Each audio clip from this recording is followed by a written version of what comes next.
Alors, d'abord, moi je suis frappé de toutes les présentations qui ont été faites ce matin. Je trouve que c'est... excusez-moi, cet après-midi, mais chez nous ça a commencé ce matin. Je trouve que c'est juste magnifique. Si vous êtes un peu fatigué, si vous êtes un peu las d'être depuis 2 heures sur votre chaise, je vous propose de vous lever, mesdames et messieurs. Prenez un peu votre aise, bougez un peu, écartez un peu. Alors restez là, hein, on vous a pas dit de partir, mais écartez un peu les épaules, d'accord? Et moi je suis vraiment frappé de toutes ces belles initiatives. Vous avez vu ce matin, enfin cet après-midi, excusez-moi, il y a des techniciens des administrations qui ont parlé, il y a des élus. Mais il y a aussi des citoyens et tous ces gens-là sont juste extraordinaires. Ce qu'ils font, c'est juste super. Alors moi, je vous propose de leur faire un grand bravo, ok? Applaudissez si vous voulez. C'est juste énorme. C'est juste énorme. Vous êtes d'accord avec moi? Est-ce que vous êtes d'accord avec moi? Ah bah voilà, vous êtes là. C'est super. Ok. Allez, vous pouvez vous rasseoir. Merci de vous être prêtés au jeu. Les incroyables comestibles, je vais vous en parler. Je vais vous raconter l'aventure citoyenne. L'incroyable aventure citoyenne des incroyables comestibles, c'est avant tout une expérience collective. Nous avons envie de faire vivre à nos semblables une expérience collective. Je ne suis pas venu vous parler en tant qu'expert. Ok? En réalité, je suis expert d'une chose, à la rigueur de moi-même. Mais c'est à peu près tout. Je vais vous parler de nourriture, je vais vous parler d'agriculture, d'alimentation, peut-être aussi un peu de diététique, mais je ne suis pas ingénieur agronome, je ne suis pas diététicien, je suis expert de rien, je suis juste père de famille, j'habite en Alsace, j'ai 4 enfants à la maison, je suis simple citoyen du monde et je viens vous parler en tant que simple citoyen du monde. Ça c'est vraiment très important parce que le mouvement des incroyables comestibles, c'est le mouvement des gens ordinaires, simples citoyens du monde. Voilà.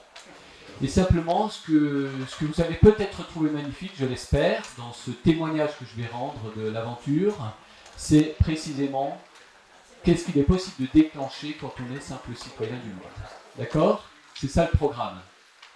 Alors, ce mouvement, il a une origine, elle est anglaise, j'en dirai 2 mots. Je vais aussi vous expliquer pourquoi ce mouvement, il s'est développé de façon spectaculaire. Il y a quelques petites recettes magiques. D'accord? Et ensuite, je vous parlerai un peu des actions qui se sont développées dans votre région, partout en France et aussi dans le monde. Et je terminerai pour passer de la dimension d'action citoyenne participative des incroyables comestibles à la dimension de la transition alimentaire des territoires, l'autosuffisance alimentaire, ou comment il est impérieux d'imaginer que nos territoires puissent nourrir leur population. D'accord? Voilà le programme. Il y a quelque chose qui est très très essentiel à vous dire avant.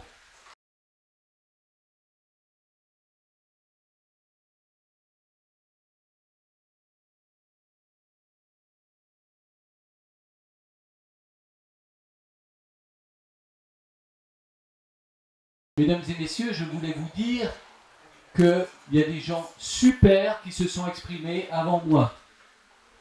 Il y a des gens super qui ont organisé cette journée. Merci beaucoup de m'avoir invité, j'en suis très honoré. Et je voulais vous dire que vous êtes super, mesdames et messieurs. On le sait. Moi. Comment vous appelez, monsieur? Christian, vous êtes super. Je le sais. Nickel. Et vous, madame? Michel. Oui, mais enfin, Michel, vous êtes super. Elle n'en doute pas, vous êtes d'accord? Alors, mesdames qui êtes dans cette salle, autant vous dire, permettez-moi de vous dire avec sincérité, vous êtes super, mesdames. En général, il y a une petite manifestation là. Allez, messieurs, vous êtes aussi super. Et on est arrivé au moment où j'aurais une petite demande à vous faire. Est-ce que ça vous dirait de me faire plaisir? Ok, donc j'ai compris.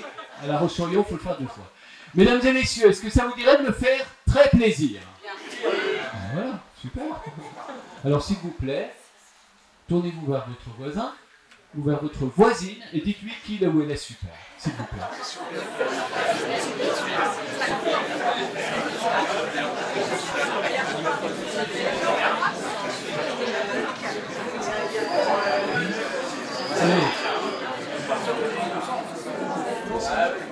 Le monsieur, il a voyagé toute la journée d'hier pour venir d'Alsace jusque chez vous pour vous dire qu'il est super. C'est pas super ça?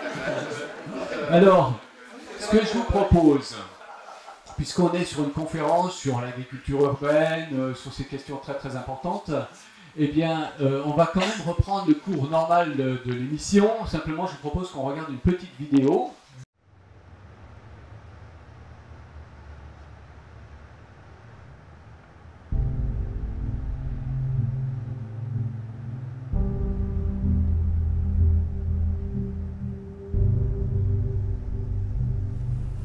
Vous êtes un super photographe, monsieur.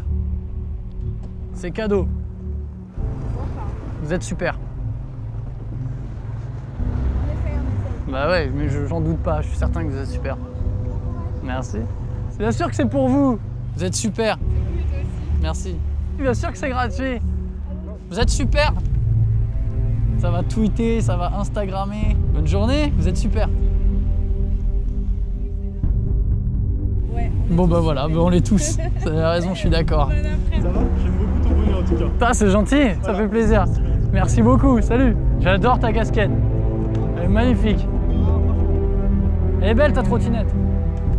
J'adore votre écharpe. Merci. Bien joué. Tu peux pas en refaire une? Allez! Bien joué ça. Ah, je savais. Bah, c'est vous qui êtes super les gars. Salut. C'est moi ou c'est vous qui t'avez un compliment? Bah, c'est les deux. On s'échange des compliments, on se dit des choses gentilles. Vous êtes super, mademoiselle. Merci. Vous êtes très élégant, monsieur. Je fais des compliments gratuits à ceux qui passent. Merci. Bah, merci. Merci. Vous êtes super. Merci beaucoup. Ça, c'est une photo parfaite. Hein. Pas mal. Non, c'est gentil, mais vous l'êtes encore plus. Vous êtes super, monsieur. Oui. Vous êtes super. La démarche super. Merci beaucoup. Une écharpe et une doudoune parfaite toi aussi. Vous êtes super mademoiselle. Oh merci. Moi je trouve votre chapeau très élégant.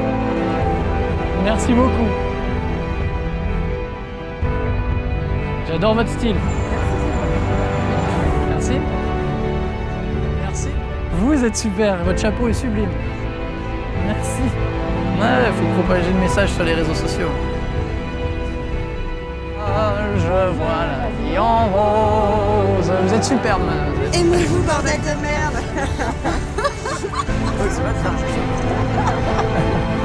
Au revoir.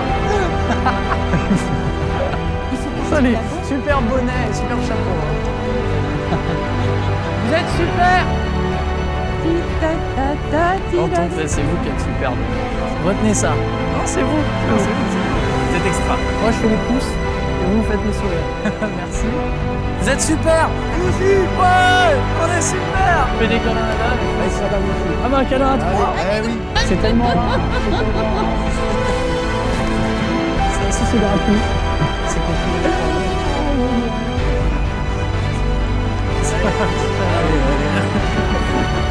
Merci beaucoup, en tout cas, c'est un très bon moment partagé. Merci. Mais bonne journée, monsieur. Gardez votre sourire. Au revoir. C'est vous tous. Merci. C'est bien rare de nos jours, mais il faut rester. Mais vous avez tout à fait. C'est la démarche. Gardez votre sourire. C'est vous qui êtes génial. Vous êtes super. Merci beaucoup. Mais gardez votre sourire. Merci. Un peu d'amour. Yes. Merci.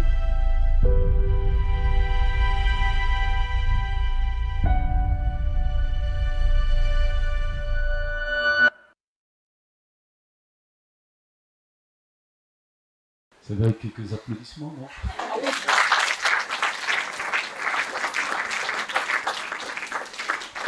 Voilà, avant de continuer, je voudrais remercier Grégoire et toute l'équipe de Vous êtes super de me permettre de visionner ce film pendant mes conférences. Je le projette toujours en fait. Le lien avec l'agriculture urbaine, les jardins nourriciers et compagnie, ça vous aura bien sûr pas échappé. Hein. On est d'accord. Le message derrière, vous voyez ce qui se passe là. Là, il y a un petit grain de sable sur une place, il se passe quelque chose et vous voyez tout ce que ça génère, ce que ça engendre. C'est ça le message du film.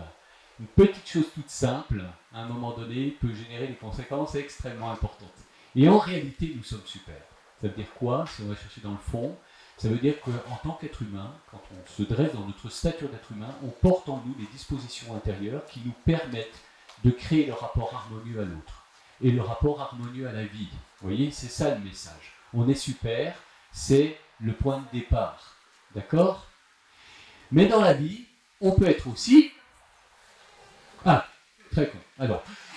Alors ça, effectivement, ça contredit le premier postulat. D'accord? Dans la vie, on peut être aussi moins super. Alors peut-être que c'est parce qu'on a oublié qu'on était super. Dans la vie, on peut être aussi, mesdames et messieurs, on peut être très super.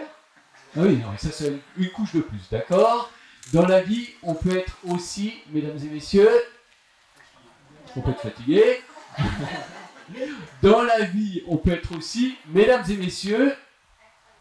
Non, mais merci, allez, dis-le. Incroyable. Bah oui, tout simplement, on peut être incroyable dans la vie. Qu'est-ce que ça veut dire d'être incroyable, comestible?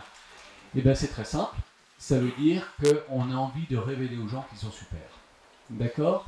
Ça veut dire qu'on va poser des actes simples qui vont avoir exactement l'effet de ce que vous venez voir dans le film. Ok? C'est-à-dire des actes simples qui vont provoquer quelque chose. Simplement, là, Grégoire, il a une pancarte dans les mains, c'est marqué « Vous êtes super ». Et nous, on a aussi une pancarte.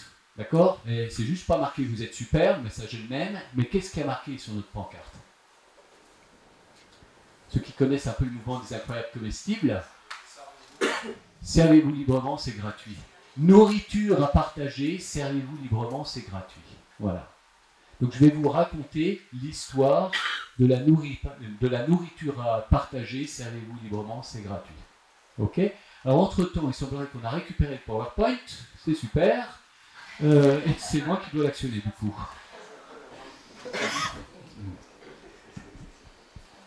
Alors, je vous ai un peu raconté quel était le programme, les incroyables comestibles. Vous voyez, nourriture à partager sur nos bacs, sur nos installations. À chaque fois, il y a ce petit visuel, nourriture à partager, servez-vous librement, c'est gratuit. Ça vient d'Angleterre, j'y reviendrai. En anglais, on dit food to share. Ok? Food to share. Donc, je vais vous parler de la food to share attitude. Ok? Alors, je vais aussi vous parler d'un nouveau monde qui est en train d'émerger. Et nous, on pense qu'il est incroyable. C'est ça l'histoire. Un petit retour en arrière pour dire que nos communautés humaines, il n'y a pas si longtemps que ça, elles étaient locavores. C'est-à-dire que la nourriture dont se nourrissaient les populations, elle ne venait pas de perpète. Ok? Elles n'avaient pas fait des milliers de kilomètres sur des circuits mondialisés où les cours se déterminent sur des places de bourse, mesdames et messieurs. Non, la nourriture, elle était produite près de chez nous. Et dans toutes nos villes, nous avions des espaces nourriciers et nous avions effectivement des ceintures maraîchères. Voilà. Alors voilà des photos d'antan. Celle de droite, elle a été faite par un photographe assez inconnu, un certain Robert Doisneau, prise en Alsace. Le long des routes, il y avait des pommiers haute tige. Vous voyez? Alors entre-temps, on a coupé les pommiers haute tige, on les a remplacés par des platanes. Okay? Puis après, on a coupé les platanes parce que c'est trop accidentogène. Donc il y a de l'évolution. Alors moi, je voudrais vous parler des 3 générations d'agriculture urbaine. Parce que les incroyables comestibles, c'est la 3e, alors tenez-vous bien, hein, la 3e génération d'agriculture urbaine participative en mode open source. Vous avez compris? Ok. Alors, la première vague, ben, c'est la vague des jardins ouvriers. Et partout dans nos villes, nous avions des jardins ouvriers. Voilà. Les paysages d'antan avec des jardins et des lots de jardins absolument partout. On cultivait partout, y compris le long des voies ferrées. Voilà, ici à Saint-Cloud. Entre-temps, donc, après la guerre, on ne parle plus trop, et alors surtout à fortiori maintenant, on ne parle plus trop de jardins ouvriers, on parle maintenant des jardins familiaux, mais la démarche est la même, c'est-à-dire des familles qui investissent un petit lopin de terre pour cultiver pour elles. Voilà. Donc là, c'est une photo qui est prise à Strasbourg, hein, qui est assez récente. La deuxième vague, c'est ce qu'on appelle l'agriculture communautaire. Donc le principe est un peu différent, c'est qu'on se met ensemble pour jardiner. Alors ça a beaucoup d'avantages, très intéressant. D'abord, on rencontre d'autres personnes. Si on ne sait pas trop jardiner, mais ça permet de rencontrer d'autres personnes qui, elles, savent peut-être. Et puis surtout, le jardin, c'est aussi des contraintes.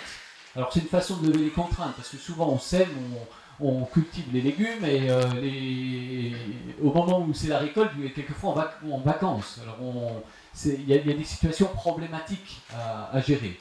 L'agriculture communautaire apparaît dans les années 60, surtout 70, et alors le principe c'est qu'on est un petit club de personnes qui se mettent ensemble, souvent dans un espace qui est clos.